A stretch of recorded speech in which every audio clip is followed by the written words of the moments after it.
In sequels I'm delighted to have but didn't expect, we have Eggcelerate to the North Pole.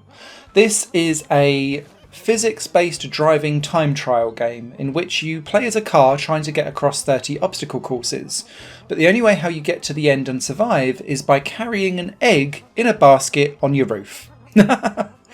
This came out as Eggcelerate last year and I thoroughly enjoyed that game. Eggcelerate to the North Pole takes you into the wilderness of the forests, lots of snows, sheets of ice and a very slippery surface to try and navigate around.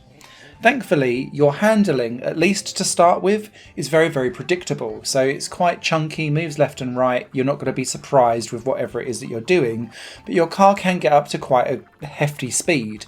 And considering these tracks are quite tight and twisty and turny, that's almost like it's baiting you to then make a wrong move and then off your egg goes flying and smashes onto the ground.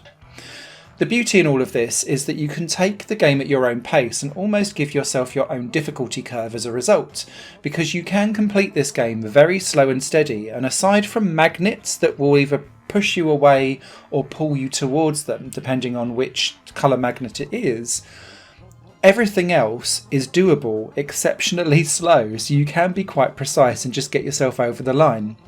What that does mean is that you won't be troubling any of the online leaderboard positions, nor any of the developer times for your Steam achievements, of which most of the Steam achievements are related to.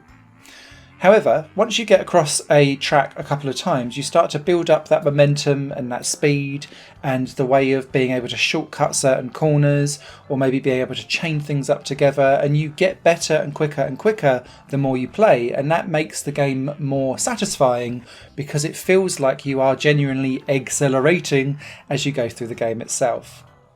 Whilst the 30 levels are quite simple to get around, at least at slow level speed, what I did like about them is that there's plenty of things to do outside of just driving around. There's 100 snowmen to try and knock down, and they're all in hidden areas in the levels.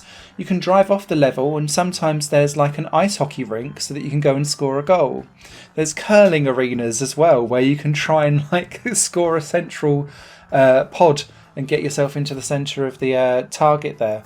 So whatever it is that you want to do in all of these little mini games that are hidden around the different levels, again tied to lots of Steam achievements, it pays to go off the beaten track and just go and explore the 30 levels because there's plenty to do in them. There are two other things I would say about Eggcelerate to the North Pole. The first one is make sure that you play with a controller, not a keyboard, because with the keyboard being quite binary and on and off, it means that your moves are janky and your egg will go flying. The second thing is more around just, if you've not played Eggcelerate, either the first one or this one before, get them as a bundle together because you get a discount on them.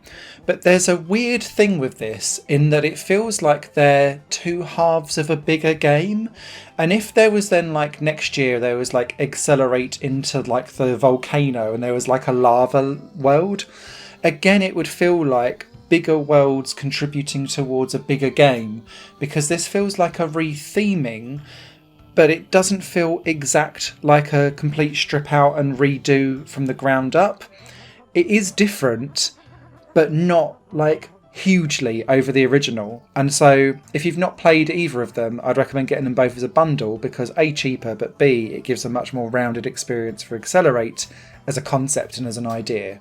I know that might sound a bit like, what, Simon? But I hope that kind of makes sense. So, hopefully I'll see a couple of you on the leaderboard, see if you can beat me. I'm in some of the top 10 on quite a lot of the levels. Maybe I'm a little bit excellent at it. Okay, I'm going to shut up now. Bye. Higher Plane Games is part of the Higher Plane Network, a completely independent media outlet supported by people like you. The goal is to create the best possible content that cultivates a richer indie scene for games as well as music and entertainment. To find out more and to get involved, visit patreon.com/Higher Network. Your support makes all the difference, and in return you'll gain access to bonus content and downloads. Thank you for watching.